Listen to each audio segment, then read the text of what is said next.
Hello students, welcome to Sri Ramanuja Vidya Mandir, a temple for learning. Students, in previous lecture we discussed about, we have started already, that is our lesson name is diversity in the living world, right? So the first topic we have discussed, that is growth, the first property growth we discussed, and the growth and as well as that number in the cell number, that both are the twin characters in the organism that we already discussed in the earlier, right? So there are some special features also we discussed in the earlier class, right? So let us start today's another property for the diversity in the living world. That is reproduction, right, student? So the reproduction, likewise, it is a characteristics. It is also very important characteristics for the living world, right? So you can see the reproduction. It likewise that characteristics of the living organism. So let us talk about the reproduction. Generally we have it is involved in the unicellular organism, alright, unicellular organism, and as well as the multicellular organism, right student?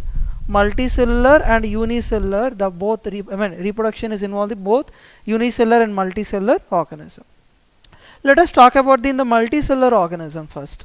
The reproduction refers to the production of a progeny. Here the represent the progeny means offspring, or also called as the children, right? The progeny, or also other name is called as the offspring. Offsprings, also called as the progeny, also called as the filial generation.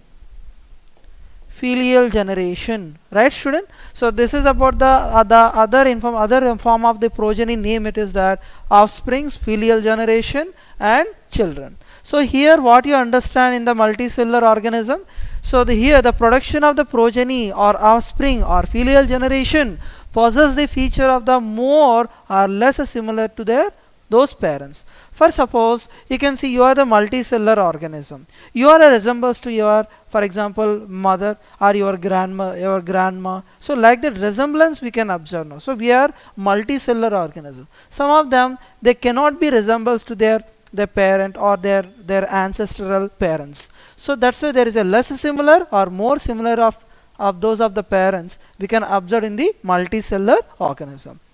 Let us see the another important thing in the sexual reproduction. Invariably and implicitly we refer to this one is represented as sexual reproduction. So what you understand, the first point is describing about that those reproduction is represents that it is sexual reproduction. Whereas the another reproduction we can see the organism also reproduced by asexual reproduction by means also. What is that asexual reproduction? Only one parent is involved here. So in the sexual reproduction there are two different parents is involved here. There are two different parents. Okay, there are two different parents is involved here in the sexual reproduction. Whereas the asexual reproduction there is only one single parent. One single parent only involved here. Right student? So this is a major differences between the asexual and sexual that you are already learned in a previous classes. Let us talk about the asexual reproduction example. The fungi, you can take an example, right? So what the fungi can do? The fungi multiplying rapidly and spread easily due to the millions of the asexual spore. Okay, that asexual spore, generally the fungi having there are so many spores. Okay, that spores is nothing but zoospores, conidiospores. So these are all spores is called asexual spore. What are the example of asexual spores, student? For example, zoospore, right? Zoospore, conidiospore, etc. So this spores is actually whenever this spores is to be in a particular environment. For a particular environment, there is a fungi body having the sporangia. The sporangia means it is a coat-like structure. So when it is exposed to the environment or any stress conditions, it will be rupture the sporangia. It will be release the spores. Those spores will be it is released into the surrounding and reach into the suitable substratum. From the substratum it is developed into a new individual. So this is actually process it is there, no? So what is that? So it produce the asexual spore from the sporangia. So example of the asexual spore here is the zoospore. It is they reproduce. So this asexual spores again differentiated into fungi form. So finally what you understand, student? So the asexual reproduction is only one parent is involved here and develop into a new individual one. I hope you understand this one. Let us talk about the another important thing, it is that. So let us talk about the unicellular organism, like lower organisms, like what are the yeast and hydra. Also observe that there is a one type of reproduction, asexual reproduction. So the asexual reproduction example here, it is budding. So what is the meaning of budding? For suppose you can see I am taking the hydra here, right? So this is a hydra. You know, you already know about that hydra. So hydra is a belong to, it is a Coelenterata, right? So for suppose this is a hydra.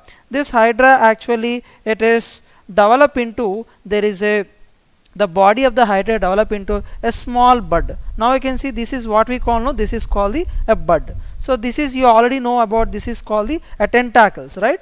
So this small bud, it is a capable of developed into, what is that? You can see this is a develop into another daughter hydra. Now you can see this one is, this is about the daughter hydra, it will develop now. So from this what you understand, no, so this daughter hydra, it is a detaches from the parent hydra, no. So finally what you understand, no, so this is about the parent hydra, right? And another one is that this is about the daughter hydra. So this daughter hydra, it is a detaches from the, what is the parent one, and is developed as a new individual one. So finally what you understand, this is example for the hydra, right student? So what you understand here, no, the in the lower organism I am taking the example of the hydra. So we are observed there is a one type of asexual method that is called the budding, no. So the budding means what is that? There is a there is a small extra growth, outer growth is developed on the outer surface of the body of the organism, which is a capable into a new individual. So this new individual, it is a detaches from the parent and developed as a new individual species. So this is about the budding, no.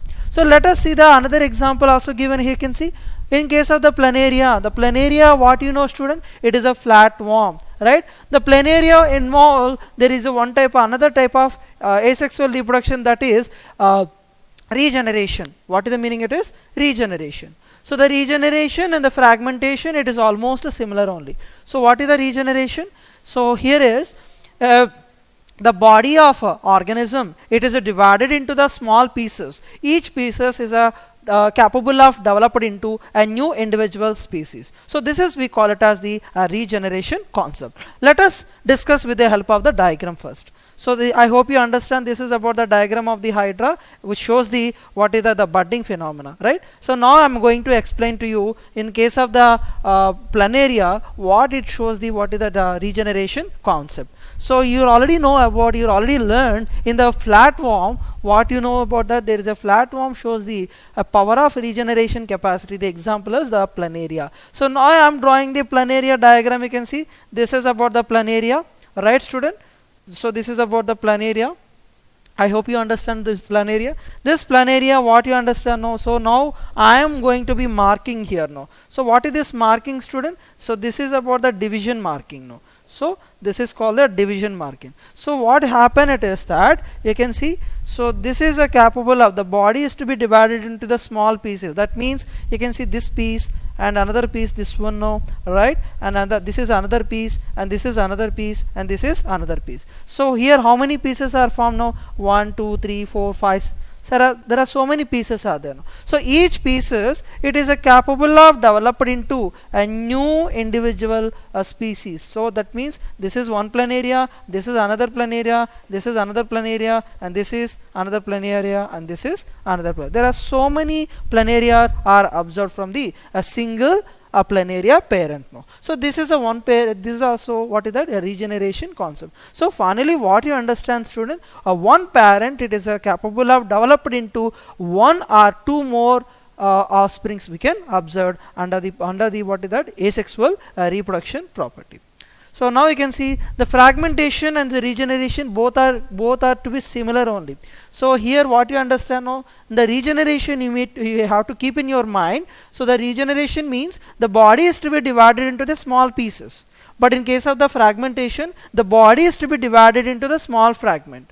So similarly the fragmentation we can also observe in the plant like the Spirogyra, Spirogyra. Okay, Spirogyra we can also example of the what is that, the fragmented organism. I hope you understand this is about the examples of what is that, asexual reproduction. Let us talk about the fungi detailed manner.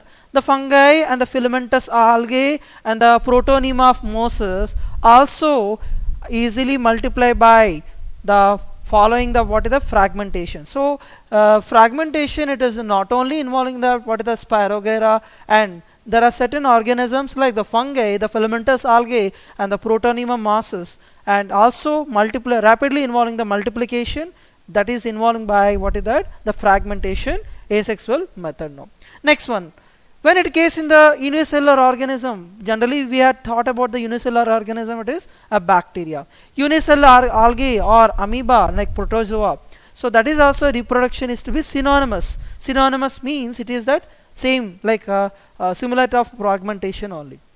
The synonymous with the growth, that growth means what is that, increasing in the number of cells. So students, this is up to now we discuss about the what is that, first for the first point we discuss about the multicellular organism, how it is reproduced by the means of sexual reproduction. In case of the lower organisms like yeast, hydra and fungi and Protonema mosses and algae and other bacteria, how it is reproduced by asexual means, that we are discussed up to now.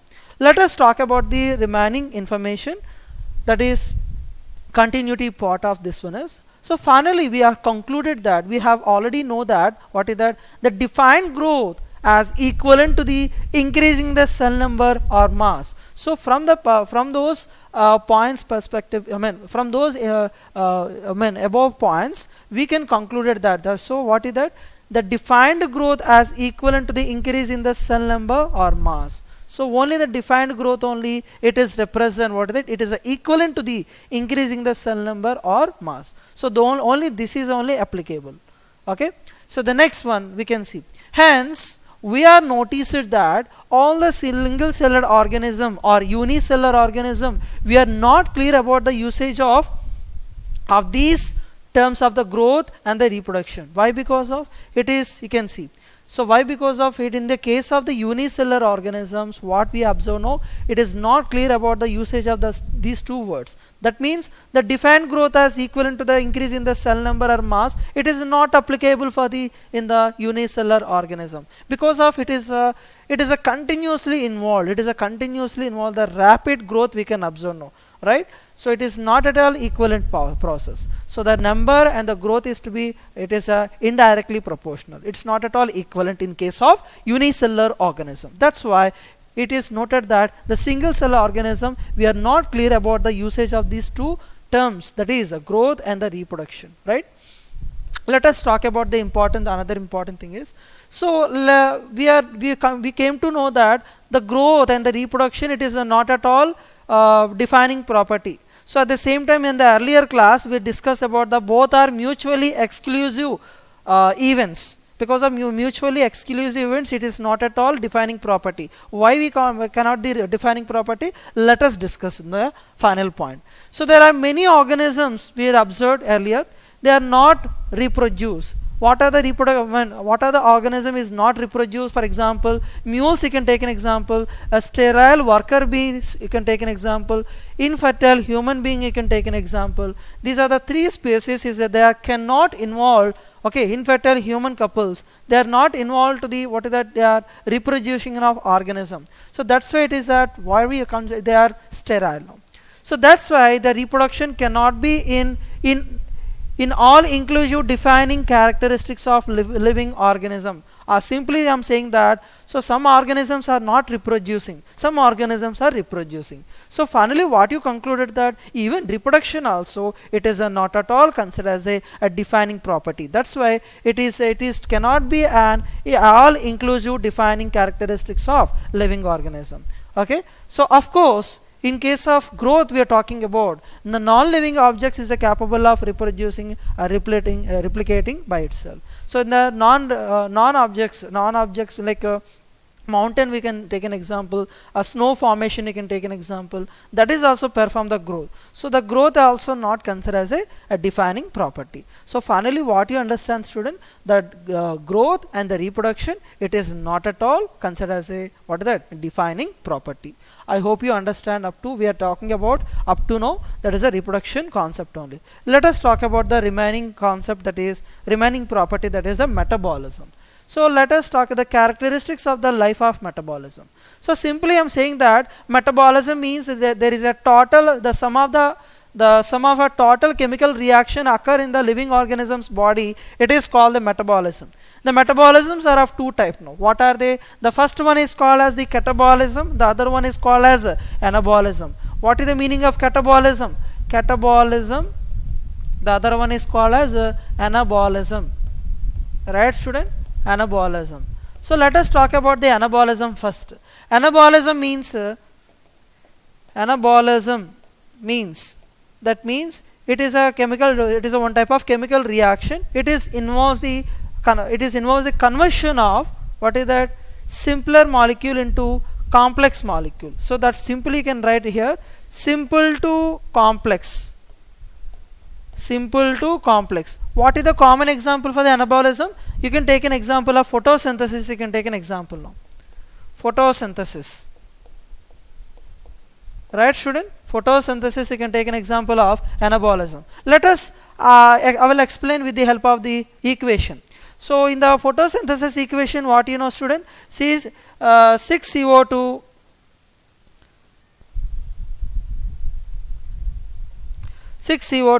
plus 12 H2O gives rise to, in the presence of the sunlight, in the presence of the chlorophyll pigment.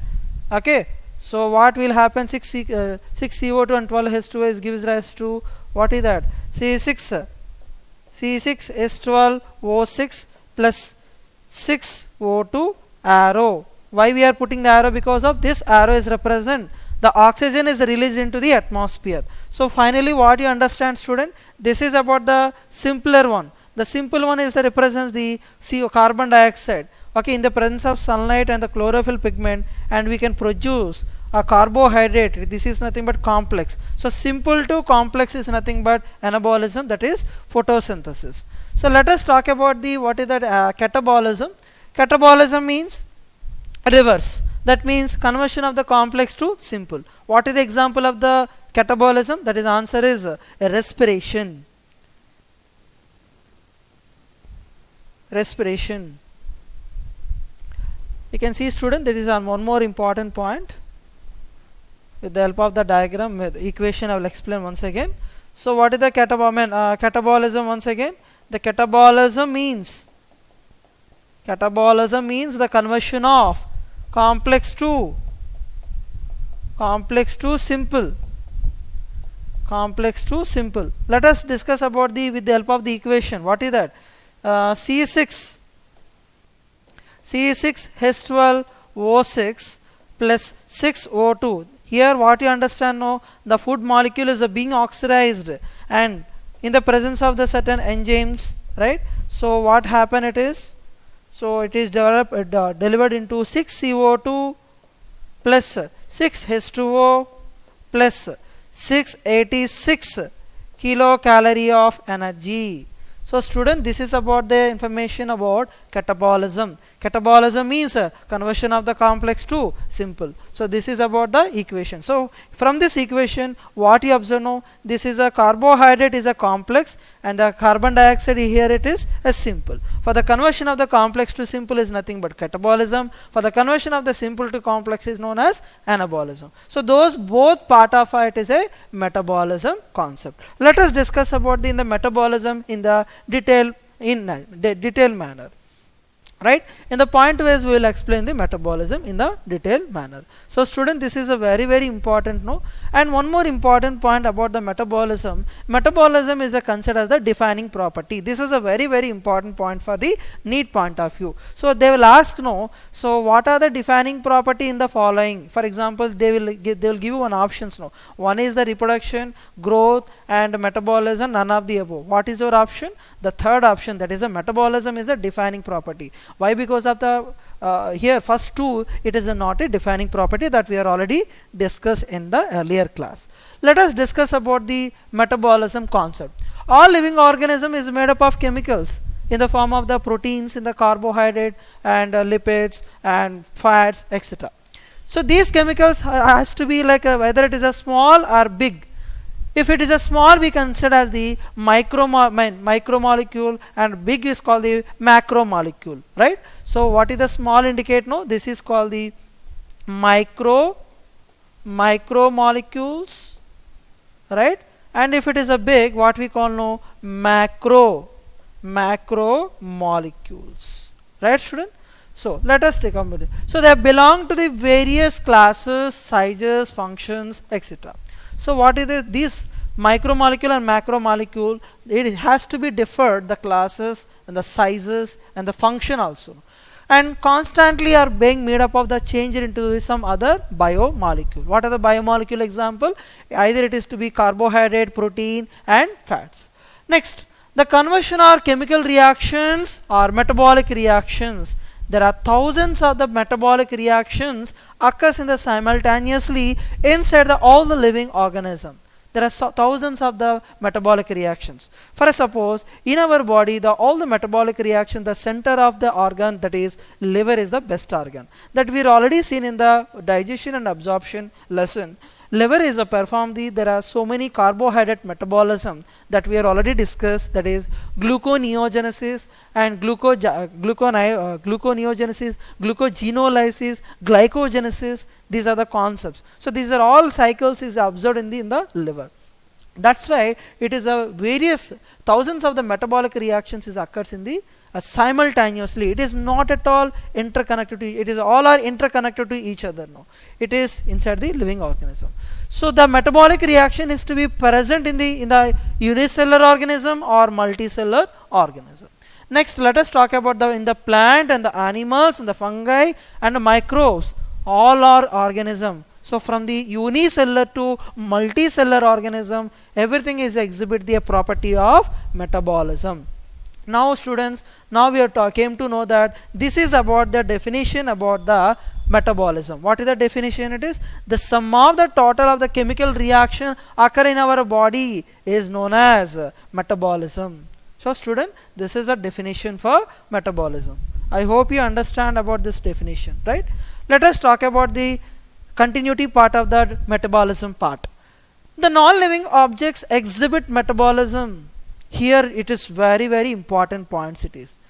Even non-living objects also exhibit metabolism, but we are already discussed now. Growth is actually fall up in the living organism and non-living organism, but we cannot consider as a defining property. But here metabolism is also non-living objects also exhibit the metabolism, and living things also exhibit the metabolism, but we consider as the defining property. What is the reason it is? This is a very important point, student. So majority of the students are more confused in this part now. So let us talking about this non-living objects along with the living one. Non-living objects also shows the metabolism. How? You can see metabolic reactions can be demonstrated outside of the body in the cell-free system. If it is outside of the body, that means you can see that is simply we can say that in vitro nature. I already notified in the earlier class the meaning of the in vitro means in vitro, right? The meaning of the in vitro means laboratory, right? So all the laboratory reactions, it is considered as a metabolic reactions. That is not at all a living reactions, right? This is a very important. No, you can see. That's why we have mentioned here. No, so what are the reactions? You can see metabolic reactions can be demonstrated outside of the body in the cell-free system. That means I am the for example, I am a science student. No, I am going to perform something in a test tube. I have in a test tube I have some chemical reactions is there. No, in the test tube. No, so those reaction is to be considered as the not at all a living reaction. That is a metabolic reactions. That's why you can mention this point, student. Metabolic reactions can be demonstrated outside of the cell-free outside is a body in a cell-free system. That means in vitro we can perform. No, that means we have to perform in the laboratory only. So that such type of reaction we consider as isolated metabolic reactions. Such reactions we consider as isolated metabolic reactions are performed the outside of the body or organism and is performed in the test tube. That I already informed, no, it is nothing but in vitro. It is a neither living non-living. It is a neither living nor living, but it is a considered as living reaction, but not living, right student? This is a very very important point. So that's why the metabolism is a defining feature of all living organism without exception. Isolated metabolic reaction is living, I mean without exception of the isolated metabolic reactions. So what is that here student? Here I am the organism, I am performing the metabolic reaction. So the metabolism is a defining property. So the metabolic reaction is also performed the outside of my body. So what you observe now, that is considered as a living reaction. You cannot consider as a living. Understand, no? So that is a very very important point now. So that's why it is this point is very valid point, right?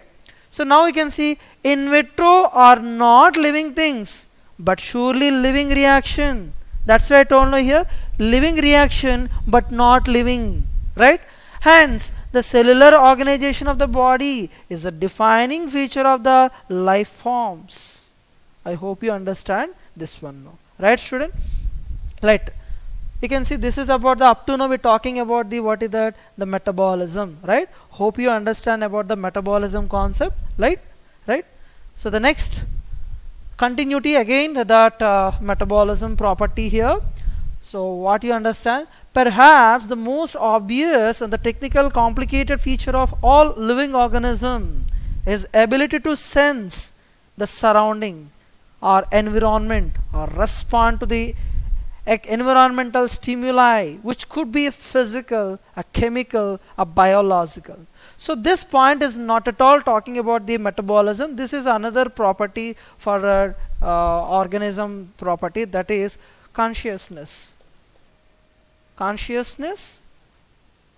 Okay, consciousness. It is a wonderful and a remarkable property. It is available in the organisms like whoever the organism having the well advanced nervous system.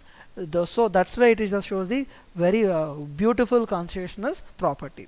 So let us talk about the consciousness. It is that all living features, for suppose except plants, because of the plants don't have any nervous system. Only what are the organism having the nervous system? Those nervous system composed organism shows a consciousness. What is the mean? What does it do? What it can do?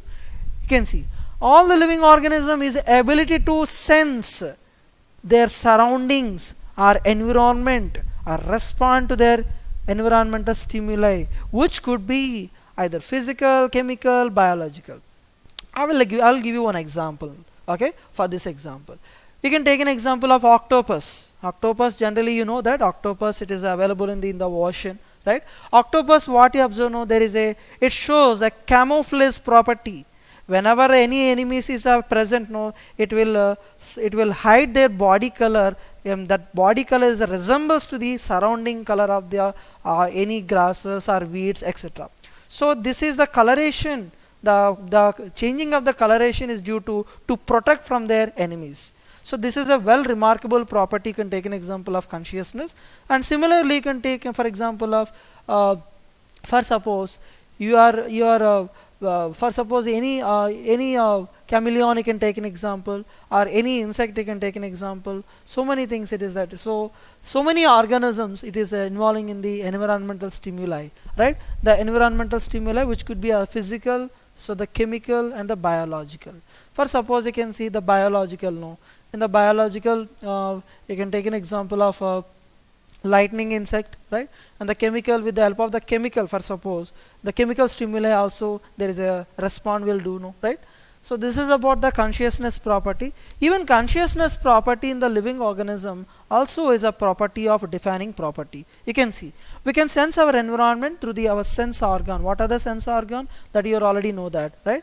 So the plants respond external factors like light, water, temperature, and other organism and pollutant, right? So the plants, touch me not plant, you can take an example, student. So the touch me not plant is actually, it is a follows with the external stimuli, right? So the water and temperature and other organism, other plants also respond water, temperature and other organism and the pollutant, etc. So this is another property in the plants. So finally what you understand now, that all the organisms from the prokaryote to eukaryotes, okay, what you observe now, they can sense and they respond to environmental cues.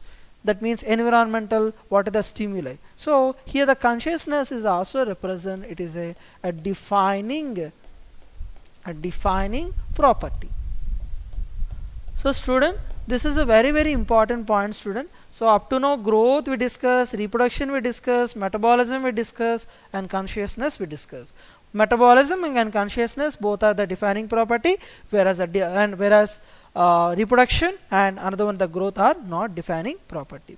Students, I hope you understand today's class, and this is also one more important point, that is a continuity of the consciousness. Now I can see there is a photo period. Generally the photo period is actually, it is applicable for the seasonal breeders of organism. So the photo period is also affect the reproduction and the seasonal breeders and the both plant and animals. For suppose you can see frog, right? And all organisms handle the chemicals entering their body. This is also one more property about another one. All organisms therefore aware of their surroundings. Human being only organism, because of human being is a highly intelligent organism, aware of himself, that is has a self consciousness. Consciousness therefore that becomes the defining property of living organism. What I earlier defined this is, it is given here. Next, when it comes to the human beings, we're talking about the we belong to that, what we discuss now. It is all the more difficult to define the all living state. We observe the patients lying in the coma hospitals, which will be supported by machines, which is replace their heart and lungs. Suppose you can see we are talking about the human being. So human being, it is a highly conscious organism, but in case it is not at all applicable in the whoever is admitted in the hospital, like coma patients you can observe now. So they're almost dead. They're almost dead. We cannot consider as a living. That's why it is mentioned here. No, the patient is otherwise a brain dead patient. So this patient has no self-consciousness. Such patient who never come back to the normal life. So that's why they're asking you a question: is it living or non-living? Obviously, it is non-living, because of it is almost died. The remaining function of the organs, everything is working now. That is a completely brain dead now. So the brain dead patient cannot be come to the normal life. So next, the last 2 points you can see, student.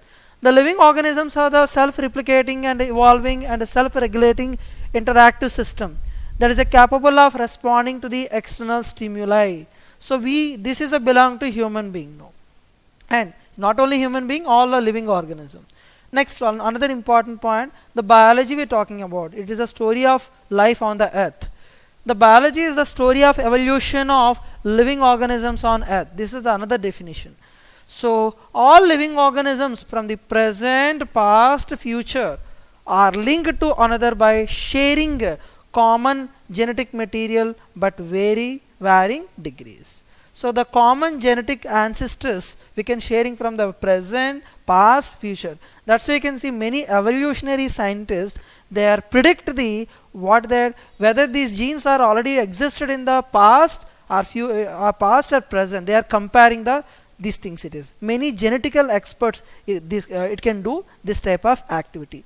So students, I hope you understand today's class. In the next class I am going to teach you, that is remaining properties of diversity in the living world. Thank you, student. Thank you all.